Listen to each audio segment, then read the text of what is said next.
Yo guys, what's up? We're back once again for another episode of the Mystic Podcast. Episode 8. 8. Hachi. So, I think you guys know who we are by now. Yeah. We haven't changed. We haven't morphed into anybody new. Not quite. No, he has to absorb the other two androids first.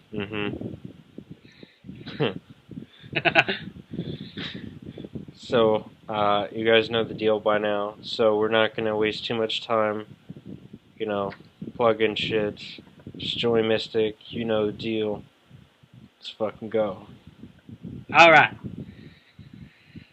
So, this week, just to get us started, we are going to do a segment on 5 different real-life situations where we thought it would be funny or somewhat cheesy if someone who was an anime fan would use this opportunity to plug in a quote from an anime, as we said last week that we were going to do. Right. So, first, performing a toast at a wedding. Right. Do you have one for this? I don't. Not quite. Well, like I said, the first thing you have to think of is, okay, what's the angle, alright? Say you're the father of the bride and you're giving a speech, about, your little girl, something like, because that's from my experience, and I have a lot of experience in this part because I work for a catering company, so I see a lot of wedding toasts. Mm-hmm. So I know that, the main thing that the father of the bride always talks about in his speech is he always refers to his daughter as his little girl, because, that's how it is. I mean, there's a lot of clever things you could probably come up for, but in this particular situation, if you're the father of the bride, I'm sure an anime fan would probably make some reference to Maze Hughes. Uh-huh. If you could imagine that, Maze Hughes giving a toast at his daughter's wedding and still showing the pictures of his little girl. Right. Obsessing over it. Yeah, he would still have the picture of when she was like 4. Like, of course, at this point, he'd be like, "Oh, she's so big now. Don't fall on Daddy!" Mm-hmm. Yeah. Do like another one. Do like another one. Maka's father, Spirit. Yeah, that's another. He would probably have some good quotes for that one. Yeah. Let's see. Another possible situation would be like if you're the best man. Like what? Mm-hmm. He might say some like cheesy, bro stuff. Like, I would say something maybe along the lines of maybe something like Kamina says to Simone. Right. Maybe, or. Because something where they're saying "bro" every 2 seconds. That's what That's pretty much. Well, no, that's what Simone does. Uh huh. Because he always referred to him as "bro." Uh huh. So now another one is a guy or a girl, whichever one you think you can come up with a better one for. Trying to pick up someone of the opposite sex. Use a pickup line, Funny or cheesy. It's up to you. Yeah, I actually do have a quote for this one, and it's really, really cheesy, but it's taken out of context. That's why. Well, that's the whole purpose of this. Is that it's supposed to be cheesy and funny. Mm-hmm. Yeah, it's my heart resonates. Hot enough to burn. My blood's beat is razor sharp. It sounds familiar. Where's that from? It shouldn't sound familiar. I don't know why. Where's it from? Because it's from JoJo Part 1.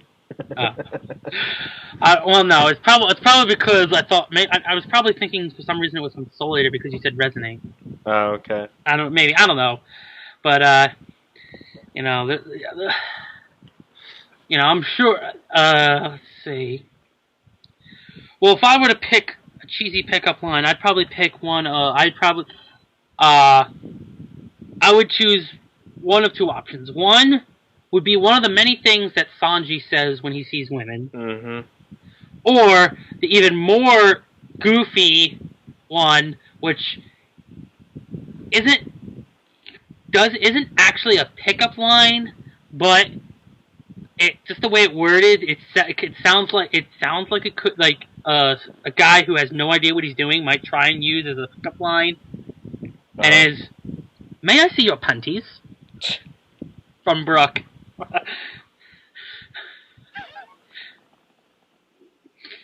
Now the next one's probably a little more difficult, and that is, auditioning for a movie. Now, this is very situational. Like, maybe he's auditioning for a comedy movie, or for an action movie, or horror movie, or whatever, So.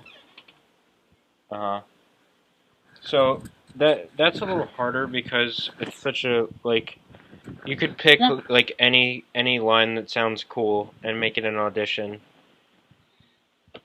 But all right, well, how about this? I'll make it more for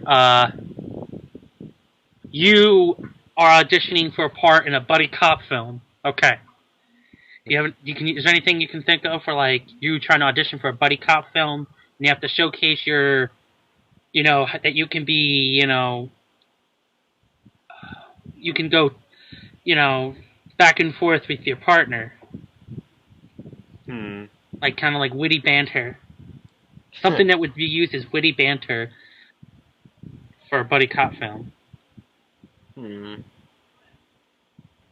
That's a good question. Somebody who's kind of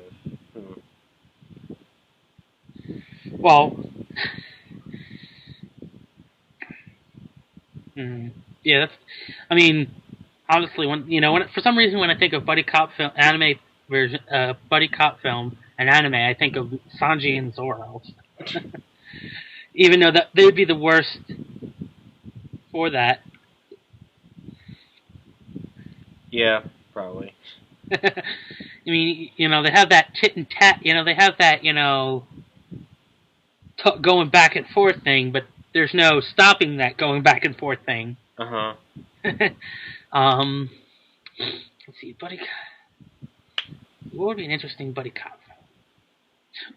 Well, all right. Well, okay. A buddy cop film between Goku and Luffy. Oh my. All they do is eat and cause destruction. Yep. So, and them going back and forth, being Goku's trying to eat Luffy's food, and he's like,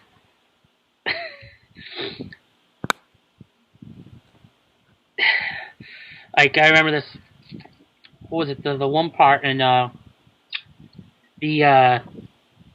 Alabasta Kingdom arc after they leave the Oasis and Luffy has the water and Usopp's trying to get it back, and I can imagine the line he says there as being part of their buddy cop film, and the one scene where they're one of the many scenes I should say of them eating, and Goku's trying to steal Luffy's food, and Luffy's like, "Gum gum, go away!" It was something like "Gum gum, go away" or "Hands off" or something like that, where he was trying to keep Usopp from getting the water. Gum gum.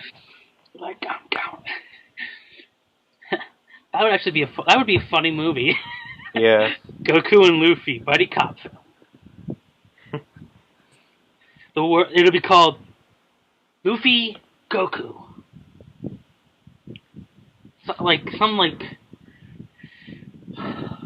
The men. We fight crime and eat all the food.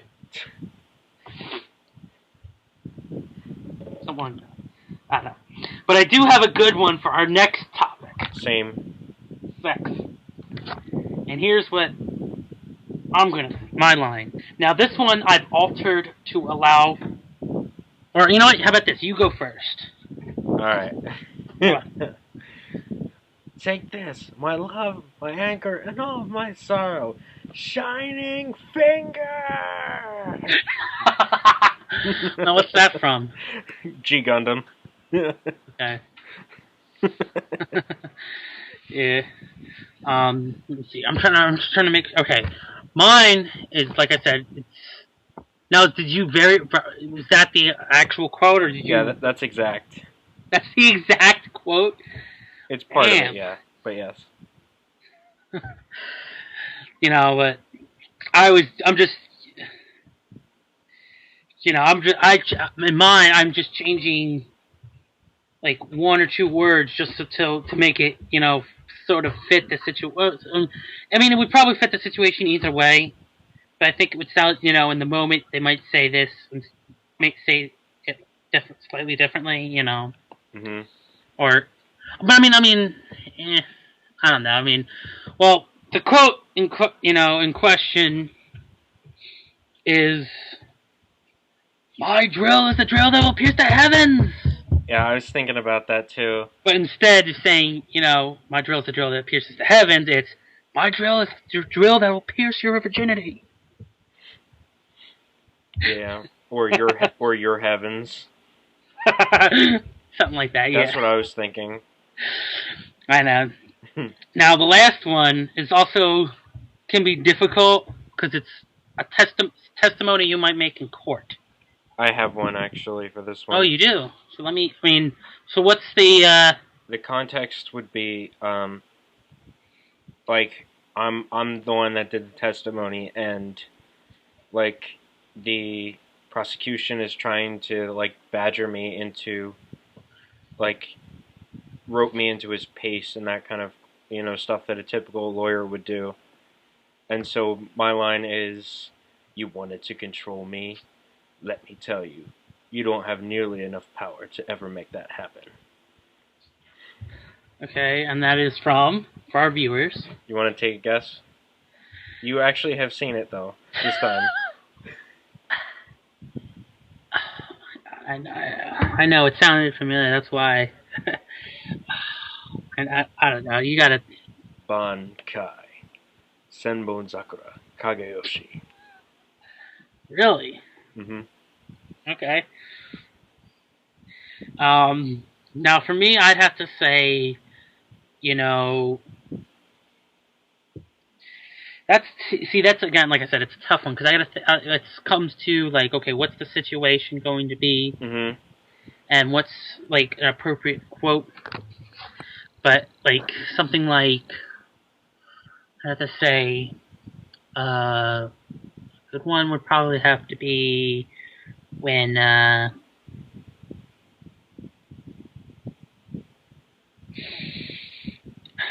think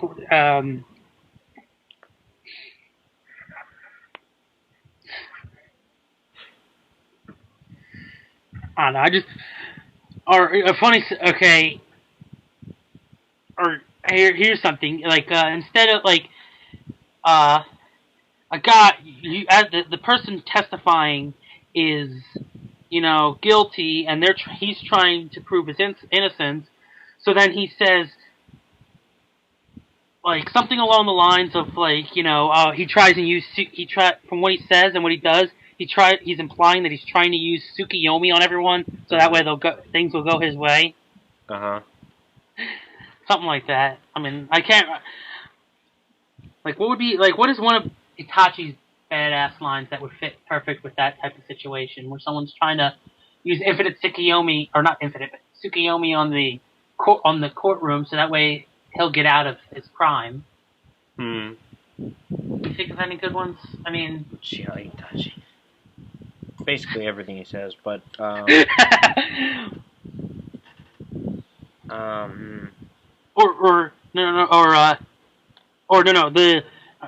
what it is. Instead, it's the similar situation, but the same situation you gave, but instead of controlling, insert that quote, what he said to Sasuke when they met in part 1. You remember that one, right? It was like, "I'm not interested in you right now. You think you have enough hate? Truth is, you don't have enough, and I don't think you ever will." Yeah, he's like, you don't have enough hate. And do you know what? You never will. Never will. No, remember, he whispers that last part. Mm-hmm. You never will. Well, I mean, it's still pretty loud, but I mean, it's intended that it's supposed to be whispered. But anyway, yeah, that would be... I mean, that was just so that was a little, something different this week, Oh, I think I have two more. I think one, well, I do have one, like, just awkward one for the court testimony. And I have another one for the sex. Okay. For the Lay him on me. For the court testimony. You, like, on the opposite side, the witnesses has been successfully badgered, and you say, good hits, detective. Between that and the water, my shirt practically dissolved. You know where that one's from? What? Yu Yu Hakusho, Sense Week. When he got knocked into the water, all of a sudden he pops up, and all of a sudden his shirt's gone. Good hits, detective. Between that and the water, my shirt practically dissolved. That would actually make it funnier if the prosecutor. Wait, is it the prosecutor who's saying this? Mm-hmm. If his shirt actually came off, like he had a habit, like Ray does, and just randomly takes his shirt off. Right. That would make it even funnier. And then of course the previous one, where a guy wakes up and finds out he's been sleeping with the wrong person. I got on the wrong ship. Yes, that's a good one. Zorro. Yes. Or another one was,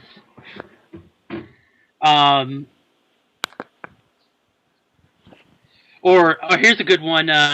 Or many of the things, because Zorro said this, or you being Zorro asking for directions as a, like if you're, a virgin and you're trying to say, please lead me in the right direction or something like that. Like whatever, because he says it so many times, I can't remember exactly what he says. Right. Every time he asks for directions, and just like in the same thing, you'd always go to the wrong place. But anyway, that's something, different. I mean, there was... So, now that we've had enough fun, I think we should move on to the chapters.